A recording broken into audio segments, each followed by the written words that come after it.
Hello and welcome to Good Evening Britain, a Force for Good's weekly show coming to you live from our studios here in the heart of the great British city of Glasgow, with me, your host, Alistair McConnachie. We are broadcasting on all our digital platforms throughout the United Kingdom and across the world. We're bringing you quality pro-UK comment and analysis every Wednesday from 7 until 8 p.m. here on Facebook, on YouTube, on Twitter, and on TikTok. Folks, a packed show for you this evening, a lot to talk about.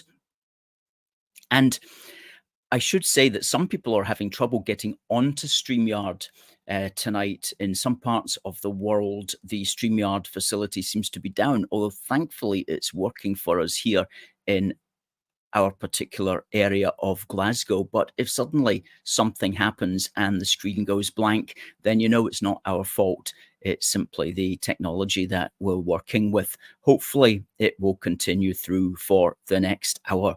But folks, please do tell us where you are watching from. Please do send us your greetings. We love to read them out. We love to hear your comments and also to answer your questions. Now, we're calling this show tonight Stop Illegal Immigration, Upcoming Rallies in Scotland, because we're going to be talking about two rallies which are upcoming in Scotland to stop not just illegal immigration, but mass immigration. And we'll be talking about them, giving you the full details of them. One is this Saturday coming, and one is the Saturday afterwards on the 7th. And we all know that's the big one in Glasgow. So, folks, keep watching and let's hear your thoughts and opinions on things. Now, a few people come in already. And Debbie was first in. Debbie says, good evening, everyone. Has everybody had enough of two-tier Starmer yet? Oh, gosh, I was talking to somebody earlier today, and they said they're just fed up seeing the bloke's face on the telly. And that's, in some ways, that's a sad commentary because we're going to be seeing him for at least the next 5 years if his plans go to plan. But the best laid schemes, of course, often don't. And so who knows what will happen. But yes, we're getting tired already of him, I have to say, Debbie. Susie says, well, I warn folk against voting Labour, but I have a small circle of influence. That's it. It's the people with the megaphone are the ones that get heard.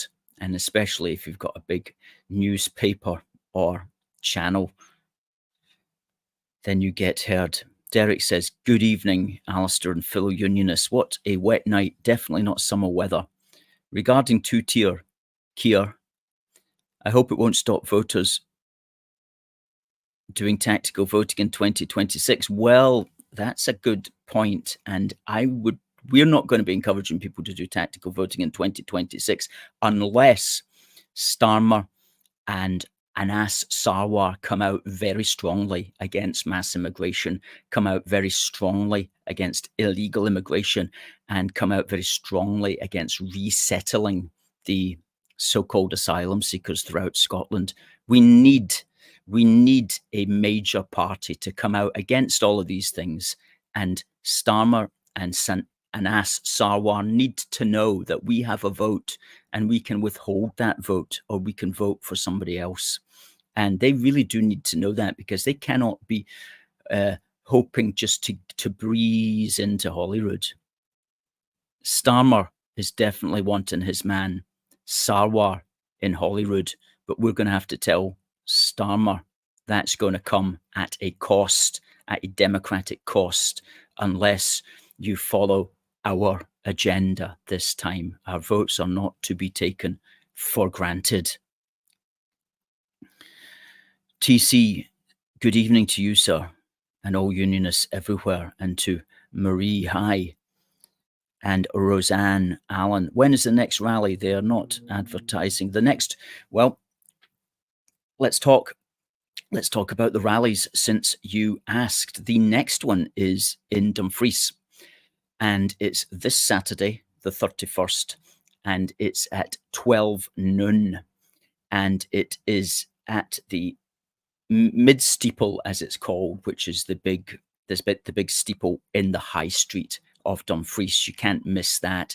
And that's a rally which has been organised locally, not by any political parties, but just by concerned individuals who are drawing attention to and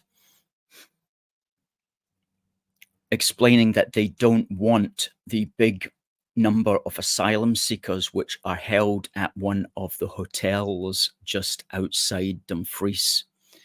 They're concerned about what that may mean for safety of people, especially younger people in Dumfries. And they're concerned generally about the sheer levels of mass immigration that are beginning to appear now in Scotland and in all places. Dumfries, for crying out loud. So there is a Stop Illegal Immigration rally, which is going to be held. Here is what I was sent. I am a concerned father. Hashtag not far right. This Saturday at 12 noon. Stop illegal immigration. As I say, that's in Dumfries. So if you're anywhere in the south of Scotland, do go along and show some support to this group. As I say, we're not affiliated with them. It's nothing to do with a force for good. It's simply a concerned group of local people who have put that together. And they're non-party political. They're simply concerned for, as it says there, they're concerned for their children. They're concerned parents. They're not far right, whatever that is meant to mean these days. So that's the first one, to answer your question. That's the first one, and that's in Dumfries this Saturday, the 31st, at 12 noon at the Midsteeple on the High Street. Please be there if you can. The second one, of course, is the following Saturday, which is Saturday, the 7th of September, and that's in Glasgow. That's going to be a big one. We're all looking forward to that. There's going to be several speakers at it, and it's going to be really, really good. Let's talk about that. That's the pro-UK rally, or what is being called now Enough is Enough. Stand together to protect our country. George Square, 7th of September at 1 p.m. Please be there if you can. Again, that's a non-party political rally. It is simply going to have speakers who are going to be talking about the huge numbers of people now coming into the country, both legal and illegal, and how those numbers need to end. And I'm going to talk a bit more about that later in the programme. Just the relevance and the importance of that rally as well, because that will be the first time in my knowledge ever that there's been a rally in George Square to stop immigration specifically, a non-party political rally, or indeed a rally of any kind. That's the first time there's been a major one. And the people who promote mass immigration are having a conniption fit. Oh man, they are upset. They are angry. They are annoyed because they see their comfy, cozy narrative that they have been lazily telling everybody about for the last 20, 30 years. They see it slipping away. They see it slipping away. The mass immigration narrative, the poor asylum seekers crossing the English Channel narrative. They see those two narratives, the idea that we need mass immigration and the idea that the people crossing the Channel are genuine. They see those narratives slipping away, being exposed, and the last thing they want is eloquent, sensible, normal people in Glasgow to say to them, "You're talking mince." Oh, that drives them mad. And I know it does, because I read the National every day so that you don't have to. And the material in there from people complaining, they're the Leslie Riddocks of this world, complaining and calling for a mass counter demonstration. Now, there is going to be a counter demonstration to the Glasgow Cabbies Enough is Enough rally in the National yesterday. Counter protest, go ahead. This group that calls itself Stand Up to Racism, although we like to call them Stand Up for Open Borders, Mass Migration, and the complete collapse of public services. This group yesterday confirmed that its counter-protest in response to an anti-immigration rally has been given the go-ahead by Glasgow City Council. Well, that's interesting to me that it's been quote unquote given the go-ahead, because you can hold a rally in George Square without permission unless you're putting up a stage. So I think they must be putting up a stage in that case. So they'll have a big booming stage at the other end of the square, and the Glasgow Cabbie will be at the cenotaph end of the square. Won't have a stage, but we'll certainly have a platform for people to stand on. But it will be a genuine grassroots event, because this counter protest organised by this NGO is very well funded. It says here that the event has support from trade unions and civil society organisations. Unite, Unison, and the Scottish Trades Union Congress are among the organisations supporting the event. So in other words, these groups, which are meant to stand up for the working people of Scotland, that's Unite, Unison, and the Scottish Trades Union Congress, are among the organisations supporting an event against the normal working people of Glasgow. They're supporting an event to try to shut up the normal working people of Glasgow, who are legitimately concerned about the levels of mass immigration, who are legitimately concerned about the so-called asylum seekers, many of whom we know nothing of. We don't know where they've come from. We don't know what their life experiences have been. We don't know if they've broken the law or anything like that. They are standing up. Unison and the Scottish Trades Union Congress are standing up for these people. They're not standing up for the normal working people of Glasgow. They have betrayed us. They have betrayed us, and they will continue to betray us until there are democratic consequences for their betrayal. And Labour is behind a lot of these groups as well, and supports a lot of these groups as well. And so Labour is now in the invidious position of appearing to turn against the people of Glasgow as well. So it's going to be very interesting just to see what happens and how it goes down. And one thing we do know is that the people on our side, the people on the immigration restrictionist point of view, will be extremely well behaved and will get our points over very clearly, that we must secure our borders, we must end mass immigration, we must stop the boats, we must send the boats back, and we cannot have these so-called asylum seekers, of whom we know nothing, being resettled throughout Scotland. We cannot have that. It has to stop. It has to stop. And that's the narrative, that's the new narrative, as they like to say, that's coming out now. And their old narrative that somehow we've got to go along with it because we quote unquote need mass immigration, or that these endless streams of thousands and thousands of so-called asylum seekers are somehow genuine. All of that has to go with the wind. It has to be brushed away because it's no longer relevant to the modern world. So we would say to Unite and Unison and the Scottish Trades Union Congress, you're going to have to change your tune, because this is the new tune that you're going to have to start singing. There's no need for mass immigration, and we have to stop all the bogus asylum fraud. So that, no doubt, will be heard. Messages like that, no doubt, will be heard on the 7th of September in George Square Glasgow at 1 p.m. So please do come along. It's a family-friendly event.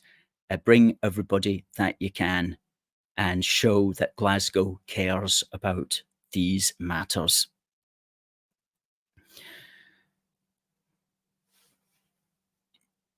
Got quite a few comments coming in. So there you go. That was my answer to the lady who asked for more information about it.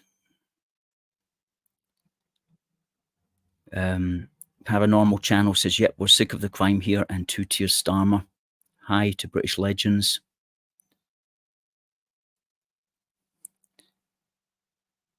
This person says, we are overrun with illegal migrants in Scotland. Send them back.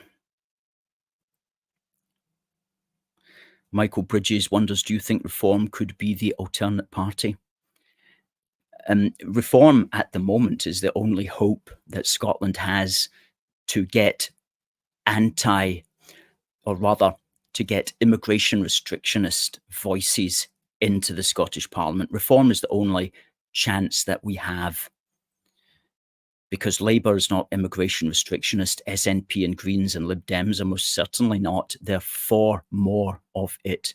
So the only party that could possibly get in would be Reform. And believe me, they're worried because, as I'll mention a little later in the programme, I was in the Scottish Parliament last Wednesday, and the people, one or two of the people that were there, were expressing their fears that Reform were going to get MSPs. So Reform is already scaring the establishment at Holyrood, already scaring them.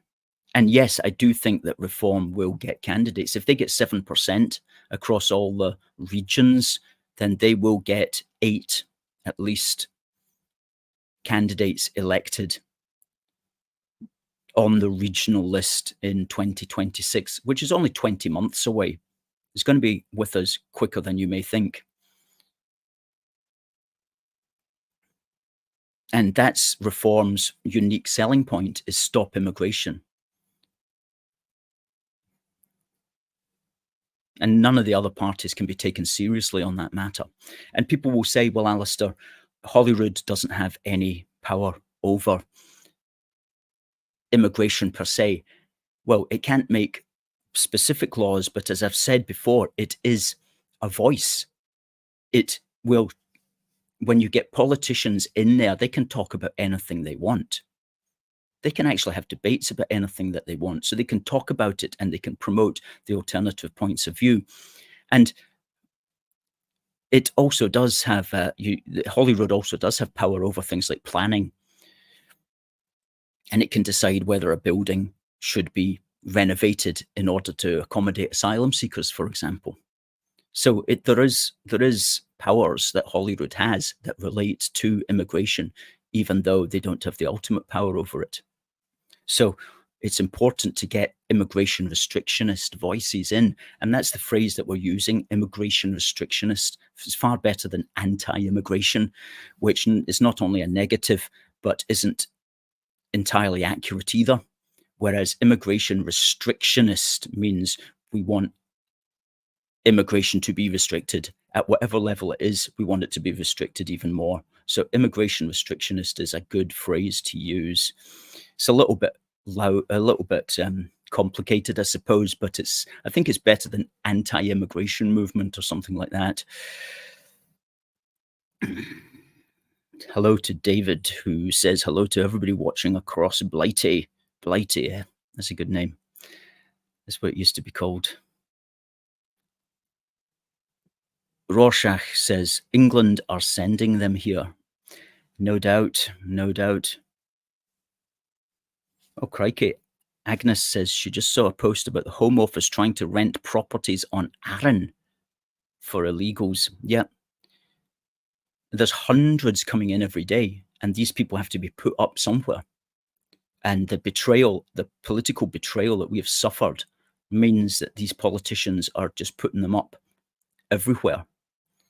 when in fact what they should simply do is stop the boats. And it's easy enough to stop the boats, and you don't even have to be particularly aggressive about it. You just need the Royal Navy and some of its smaller boats to go in and literally stop the boats and lash them up and just drag a few back behind, just tow a few back, and believe me, it will start to stop. And it also requires a hard attitude towards France, and even if it requires a diplomatic incident, it has to be done. But we're also troubled as well by the fact that we're not sending anyone back to Iran and Syria or Afghanistan, where in fact we should be doing that. Pakistan sends people back to Afghanistan. Denmark sends people back to Syria. The reason we're not sending people back to Syria or Iran is because we're falling into step with the American-Israeli position on the Middle East, which is that these countries are to be considered hostile, where in fact we should not be considering them hostile. We should simply just be returning people to them, just as Denmark does, for example. Eric says, Labour popularity hasn't really changed since the 2019 election, only a 1% increase. We need to persuade non-voters to vote in the next election, because in this election, 40.1% didn't vote. Yes, if they've got somebody to vote for, which certainly they should have in 2026. There's quite a few elections coming up. 2025, it's English council elections. 2026, it's Scottish Holyrood elections. 2027 is Scottish council elections. So this issue is a live issue, and it's going to be a live issue for the next 3 years at least, during all the time that Starmer is in power. So we will get a chance to use our vote.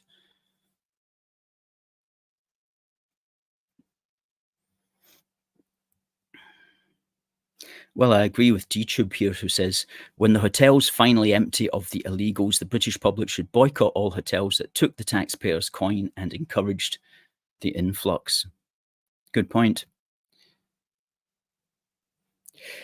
Wild in the Wood says, do we have anything for Edinburgh and Fife areas? Well, no, and not that I'm aware of.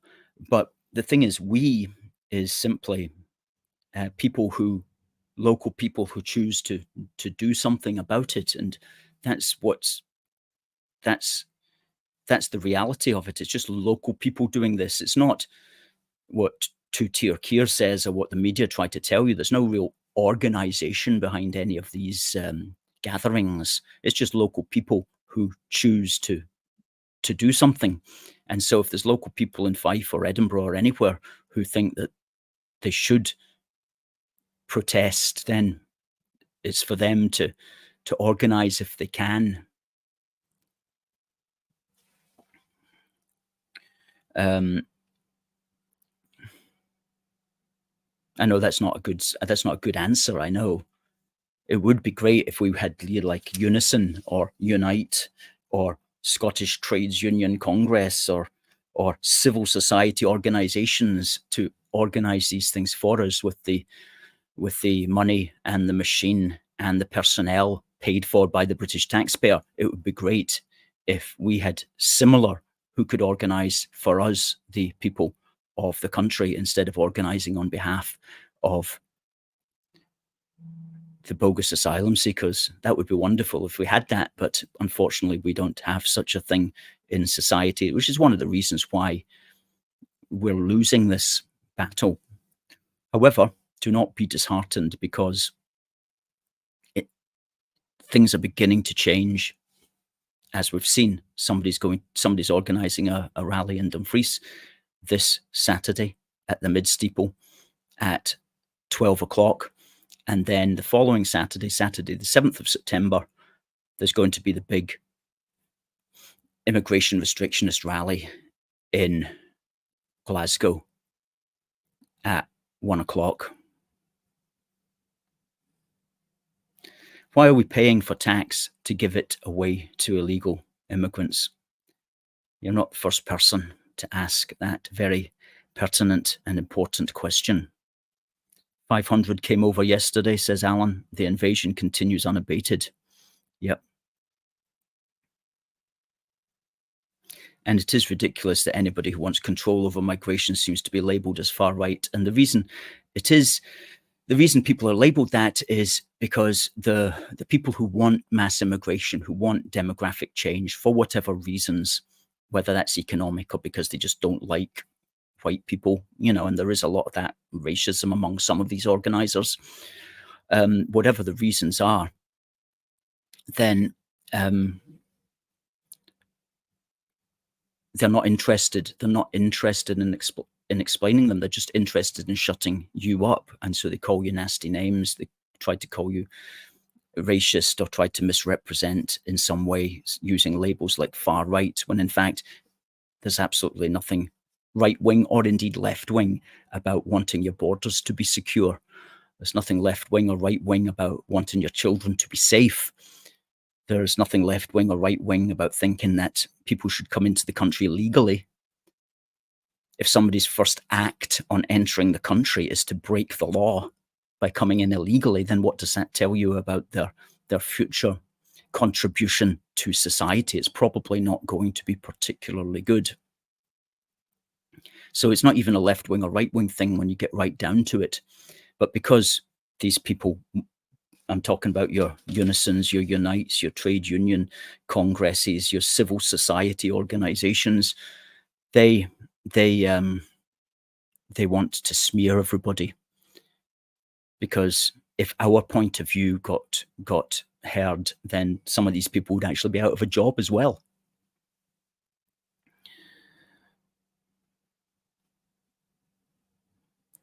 Marie thinks the illegals will still be in the hotels for many years.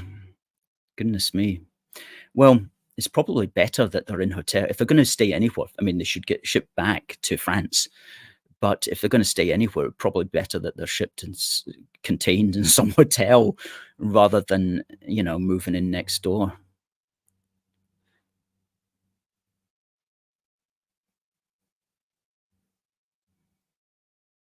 Cliff says Starmer goes to Germany where he calls the migration crisis illegal immigration, when in the UK he calls it irregular immigration. Oh, yeah. And he then encourages police to scan social media platforms to seek out people using what he calls, quote unquote, racism. Yeah. Irregular immigration. That's such a stupid phrase. That's like saying a bank robber is an irregular customer or something like that. Wild in the Woods says, let them show who are the hateful ones, as they always do. Just speak the truth and sense, and they have no leg to stand on. Absolutely. Absolutely. Johnny thinks unions getting involved is absolutely disgusting, shows who they represent. Yep, and it's not us, Johnny.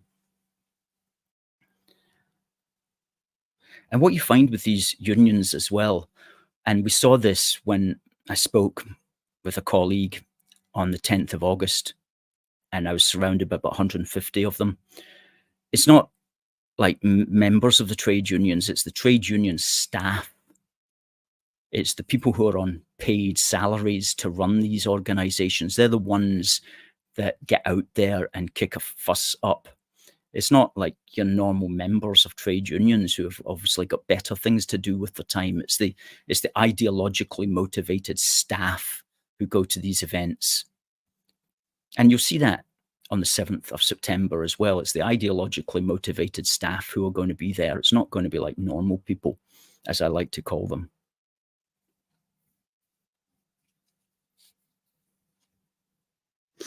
Christ is King says, the UK can't take any more.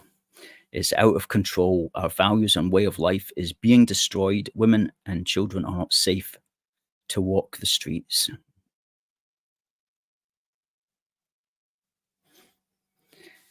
And yeah, we do concentrate on illegal immigration because it is so egregious. It is so obviously wrong. Watching your country being invaded, everybody should be able to agree that that's a bad thing. Obviously, your trade union salaried staff don't agree that it's a bad thing, but most normal people would agree that that's totally wrong, whether you're left wing or right wing or in between. And so we can concentrate on illegal immigration because that's something that so obviously needs to stop. But the legal immigration as well is so high. It's so high that it is ultimately going to be bad for the country because it's overwhelming resources, and it's also lowering the overall income per capita. But once you get the discussion going about illegal immigration, you can then move it to the legal immigration as well and see what can be done about that. Hey, DTube has given us a super chat. Thank you very much, sir. DTube, he says, boycott all the hotels and businesses who have taken our taxpayers' money and encouraged this illegal immigration.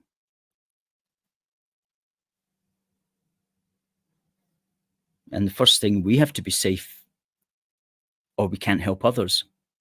That's correct.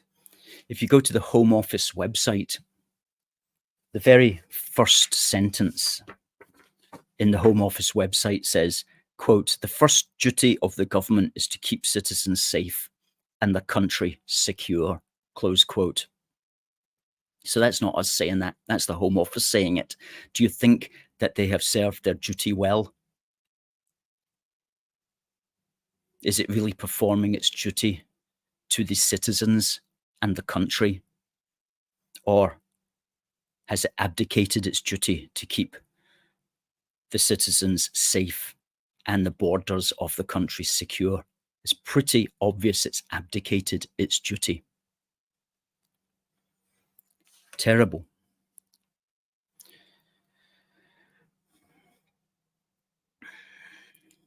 And well, David says, how do the Greens who want to save the environment feel about the need to build 500,000 houses a year for the next 10 years? Given that they don't believe in borders, there won't be much countryside left after that. But for the Greens, it doesn't appear to be a contradiction. That's correct. The Greens are kind of strange on that. A lot of them are just, they're kind of anti-white, actually. I know they wouldn't want to admit it, but there's really not much more of an explanation that you can find when a contradiction like that is so heavy. Well, I mean, these are people who are actually telling us out of one side of their mouth that we should have less children because the world's overpopulated, but out the other side of their mouth, they're going to say we need to have more immigration. 1.2 million a year long-term immigrants into the UK isn't enough. We need more. Oh, and by the way, don't have any children while you're at it. They just are so confused, so confused. That's when they're not being deliberately malicious. Dorothy says, we will be there on Saturday. Well, the Saturday one is the first Saturday, which is the 31st, that's in Dumfries. And then the Saturday after that, which is the 7th, that's in Glasgow.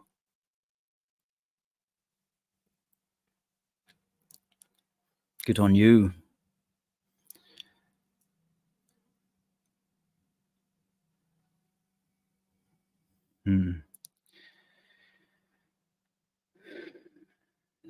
Somebody there needs to get gone.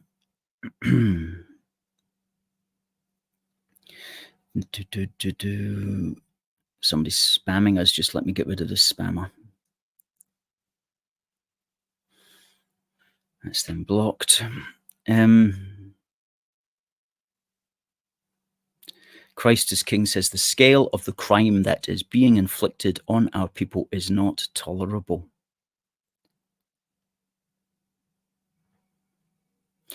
Connolly says on TikTok, blame the Greens with no mention of the 14 years of the Tory shambles. Well, let me tell you that it was a 14 years of Tory shambles, and it's the Tories that have enabled all of this mass immigration. So yeah, we certainly blame the Tories, but the Tories are not the government at the moment, whereas the Labour Party is.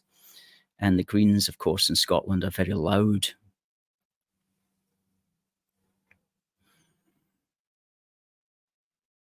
Dorothy says, I can't stand the lies any longer. All of my voting life, I have voted SNP. I can't do it anymore. I'm glad that you can't. And that brings to mind this article, link in support for yes and the SNP decisively broken, research finds. And this is from the National on the 7th of August 24. The link between Scots' views on independence and how they vote for parliamentary parties came to a, quote, decisive end in the 2024 general election, according to new research. The new research published by the Scottish Election Study in the wake of the election has now pointed to a slight correlation in the opposite direction. Areas which voted yes in 2014, in the 2014 referendum, are now less likely to back the SNP than areas which voted no. It found that more yes voters now back unionist parties than vice versa. And it also found, quote, that the SNP lost more support in yes voting areas than no voting ones. Isn't that interesting? The research aligns with observations made by polling expert Professor John Curtis ahead of the general election. In April 23, Curtis told the National that more and more 2014 yes voters were saying they would not vote SNP, which he said was a problem for the party. That's certainly a problem for the party, isn't it? And in yesterday's paper, to back up what I'm saying here, Kevin McKenna in the Herald says, I'm now glad we didn't win in 2014.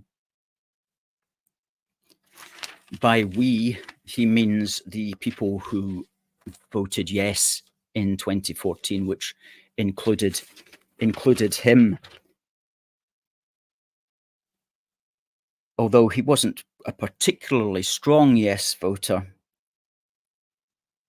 I voted yes because I wanted us to be able to sign our own checks and to make our own mistakes and not to be blaming the English for any of our failures. Well, I'm sorry if you don't understand the Scottish psyche, but the Scottish psyche among some people will always be to blame the English for particular failures. That's just a fact, sir. However, the fact remained that for him, independence would never be as important as faith, family, or the fortunes of my favourite football club. Crikey. Let's break up the United Kingdom, but that's not as important as the fortunes of my favourite football club.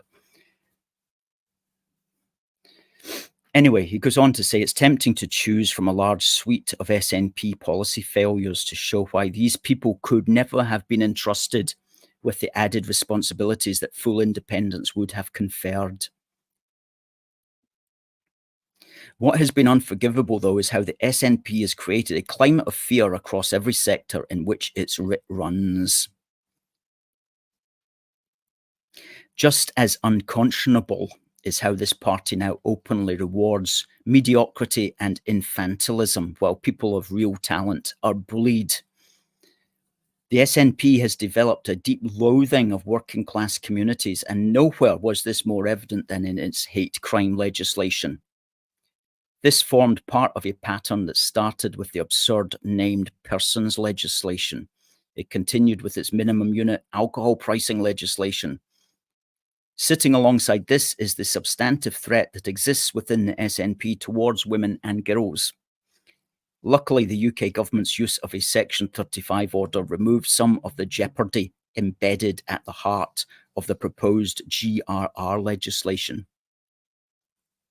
In the 10 years since the independence referendum, the SNP has become a menace to the people of Scotland, especially women and poor people. Not until all those who helped create this climate of fear and loathing are removed can any of us even think about an independent Scotland. The SNP has ruined it for an entire generation and made Scotland a darker place. Oh my goodness me. I'm now glad we didn't win in 2014. That was Kevin McKenna in the Herald, 27th of August, 2024. He was sticking it to them there. Crikey.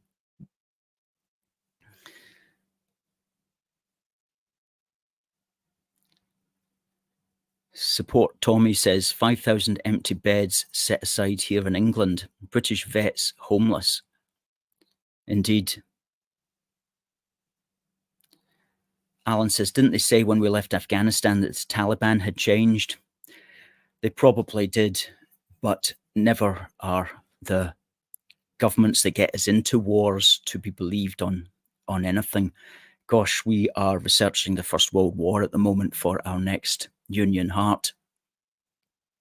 And an incredibly huge issue, I should say, but we're trying to hone in on a few matters related specifically to Scotland and to Northern Ireland and to Glasgow in particular for a 16-pager, which will be free to our union supporters. That's the people who donate monthly.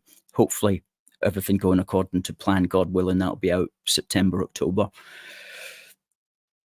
Anyway, today is the 110th anniversary of the first naval conflict that Britain was involved in during World War I, which was the Battle of Heligoland,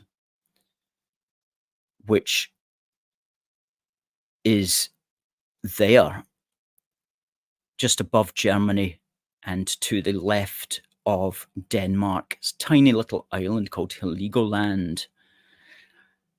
And there was a naval battle between the British and the Germans on this day, 28th of August, back in 1914, 110 years ago.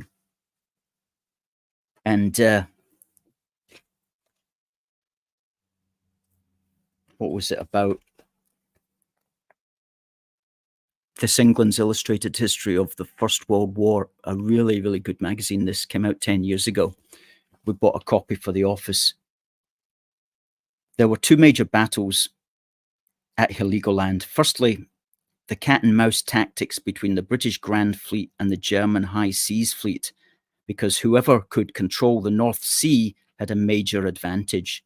And the British struck first at the Battle of Heligoland on the 28th of August 1914, 110 years ago today.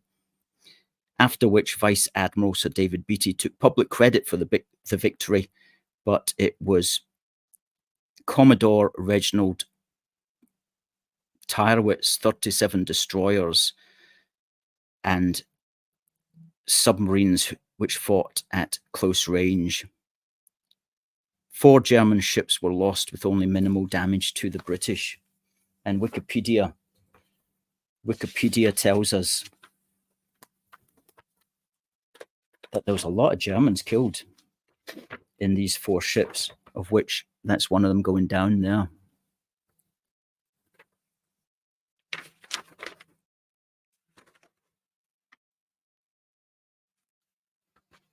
That's the sinking of the German cruiser Mainz on this day. That's it in the background. A photograph taken from the deck of a British cruiser just before the Mainz sank. British sailors in the foreground watching it on fire, standing next to their 6-inch gun. And that ship in the background was to keel over and sink, no doubt, with the loss of a lot of German men. 712 German sailors killed and 336 taken prisoner. So that was on this day in the Battle of Heligoland. Let me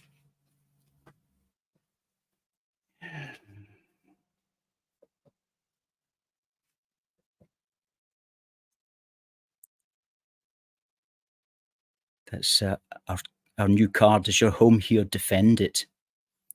The first person to tell me to send an email to contact@aforceforgood.uk. The first person to tell me where Heligoland is gets 4 copies of this free card sent to them. I'll announce the winner at the top of the hour. Otherwise, you can buy a pack of 6 for £8 from our shop.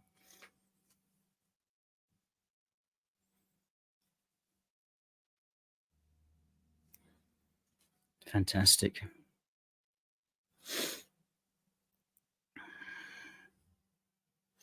Paranormal Channel says, immigration restrictionists are not far right, just right so far. Catherine says, it's a pathetic excuse to use quote-unquote racism when we know that illegal immigration is dangerous. Absolutely.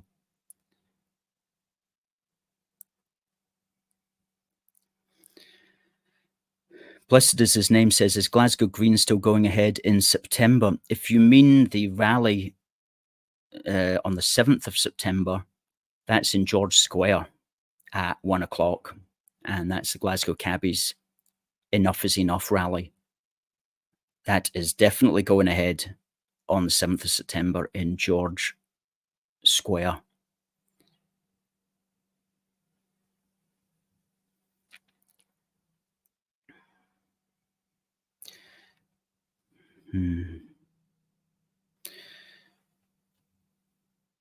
Michael says, well, what's the legal position? My understanding is they're supposed to stay in the first safe country. Well, basically, yes, although the immigration lawyers will claim that that's not a fixed requirement.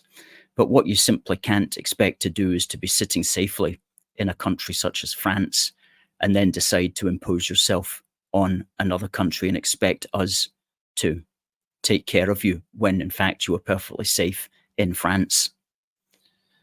But yeah, ideally, that should be the first safe country, shouldn't it? And then there should always be an acknowledgement that you're going to go back when things get right again. It's not like it shouldn't just be a way to immigrate forever. It should be like, I'll move out to safety, and then when things have recovered, I'll move back again. That should always be the accepted position. There's so much that can be done about that, but it's a massive industry now, massive industry. So many people making lots of money, lots of bank, as they say, on the back of the asylum industry. Lawyers, civil society, NGOs, all these trade unions, they're all getting government funding as well for this. I mean, what's legal aid, for example, if it's not government funding? And we certainly do see that. We definitely do see Africans being rehoused in every house that comes up. I've noticed that, even in the areas that I'm around. Hey, Derek has given a super chat. Thanks very much. He says, God help the United Kingdom if we don't get migration under control, regardless of who is in charge. Absolutely, Derek. That's right. Folks that want to give a super chat, if you're on YouTube, you see a little $sign. That's the super chat button. Thank you. Thank you, Derek. Lots of good comments coming in tonight. Alapa says there's too much left-wingery nonsense in Scotland. Where is the voice of the right wing in Scotland? If it still exists, then they're leaving the country to be spoken for the left. Yes, that's right. Well, if you're talking about the mainstream parties, who would be the voice of the right in Holyrood? I suppose you would say it would be the Tory party. Are they really that effective when it comes to these matters, such as immigration? I don't think that they are particularly effective. They are not talking out loud. So the voice of immigration restrictionism, anyway, is left to the small groups, the fringes. And before I forget, I just want to bring up a matter. Last Wednesday, I myself, in my personal capacity, went to a seminar that was being held in Holyrood in the Parliament, because every August they have what they call the Festival of Politics. And the Festival of Politics is every day they'll have several seminars, and there'll be a panel up the front of so-called experts, and there'll be a chairman who's likely to be an MSP, and the experts talk for 10 minutes each, and then it gets opened up for questions. And I noticed there was a very interesting one that was on, so I thought, you know what, I'm going to get a ticket to that. It was called Making Amends for Empire. Has Scotland done enough? So straight away, that title kind of really rubbed me up the wrong way, because I'm like, well, that's talk about a loaded question. You've already given us the answer. Obviously, Scotland's not done enough. And that seemed to be the prevailing theme from the panel, that more was needed and that we all hadn't done enough, whatever enough was meant to be. Anyway, it's an interesting enough event, and I went along to hear what the so-called experts had to say, and they were all of a type, as you can imagine, right? There wasn't any Alistair McConnachie types on the panel.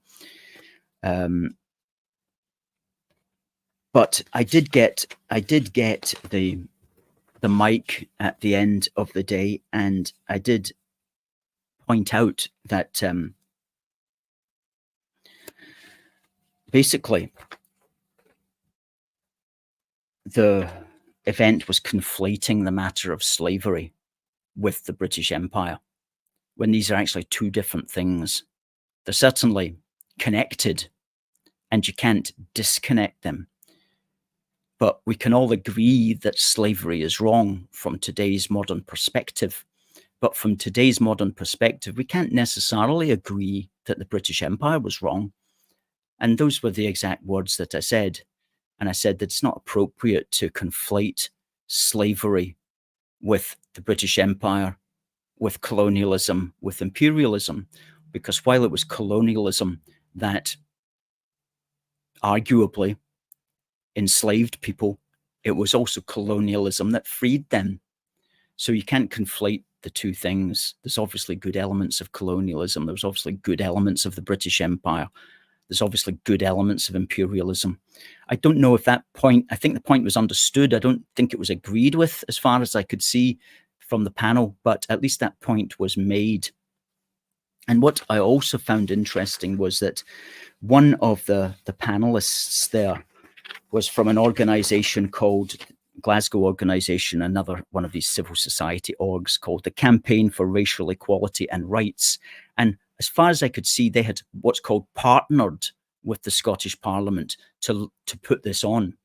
I don't know what that would involve, partnering with the Scottish Parliament to put it on. But I said to the Parliament in my feedback that our organisation, A Force for Good, would be very happy to partner with Holyrood at a future Festival of Politics to put on a seminar that could look at issues like this, but from perhaps a different perspective, from a pro-empire perspective, or at least not from a perspective which is knocking the concept of the empire. So I'm going to persist with that, because I'd really like to put that on. And I know people who would rise up and be panelists for that as well. So that could be a really interesting project, whether it's for next year or the year after, or maybe we're going to have to wait until reform candidates get in to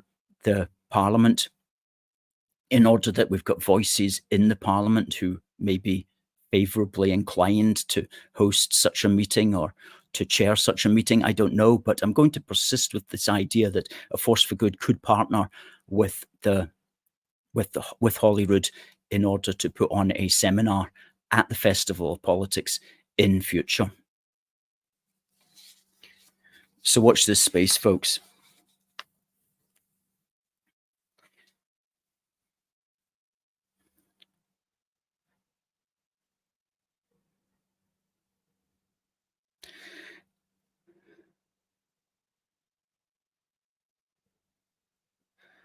Alapa says, it used to be common to go out and never come across a black African. Now it's the other way. Well, it's certainly the first people I see when I walk out my house every day. And I'm not joking when I say that. Alapa says, I think the ones who've come to my area are legal immigrants, their families with several children each. But it just goes to show even legal immigration is too high. Yes, I wonder where they are coming from and why they are coming, because they don't strike me as you say, they haven't come across on the boats.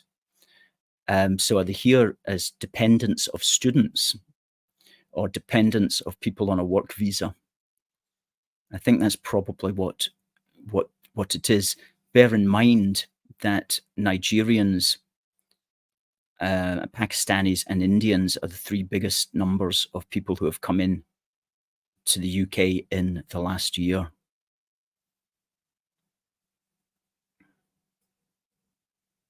Kathleen says, it's absolutely infuriating that Labour have stopped the winter heating allowance for our dear pensioners, but are more than happy to pay humongous amounts of money to illegal immigrants. Well, I'm glad you raised that point, Kathleen, because we have got a little meme which we found today which sums it up. Pensioners making sure they won't freeze this winter, and there's a dinghy full of elderly ladies with grey hair.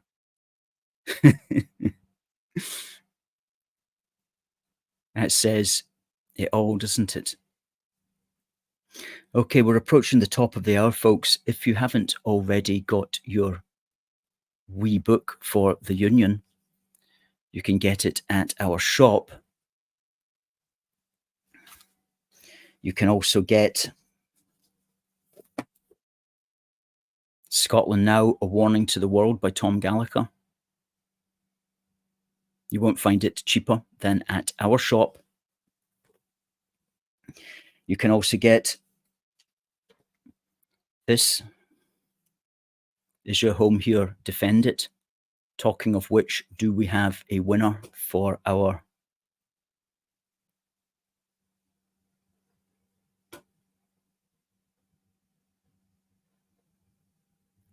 competition?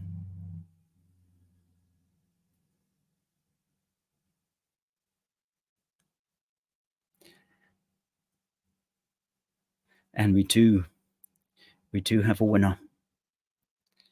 We do have a winner, I'm glad to say.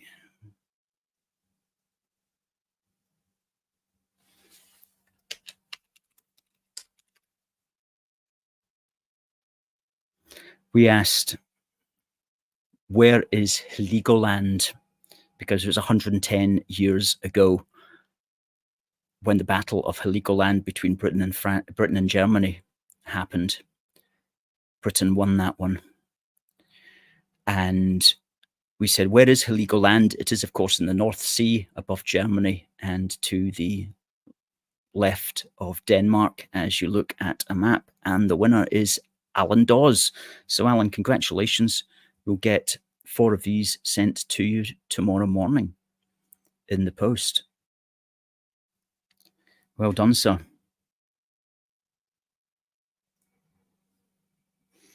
Also, folks, remember our One Big Country, a big book for the Union, Volume 1. Volume 2 is going to be out in time for Christmas. And this is a really good introduction to what Unionists believe, generally speaking. Very easily read, very straightforward, very comprehensive. And you get that by simply going to amazon.co.uk and searching Amazon for One Big Country.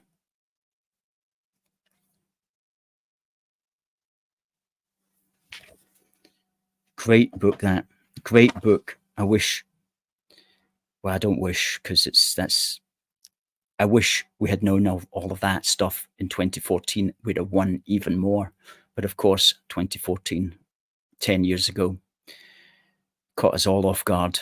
And it's taken time for the unionist position to be built up, which is what we do here at A Force for Good. So if you like what we do, folks, please do consider becoming a supporter. Please do consider joining our union supporters program at aforceforgood.uk/union-supporters. You get free magazines. Every time a magazine comes out, you get a free one. You get to request all the back issues free.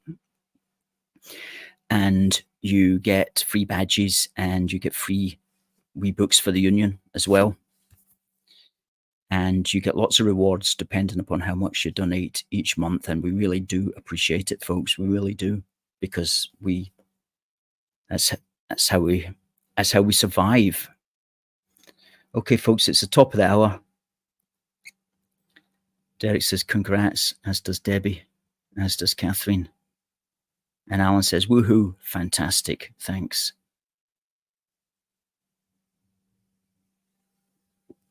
Hey there.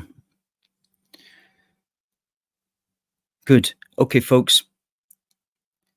It's been a good show. It's gone quite fast. I wasn't able to get everything that we want. We're going to be back next week.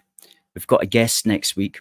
In the meantime, if you're in Dumfries this Saturday, please pay a trip to the Midsteeple at 12 o'clock to stand with the people who are against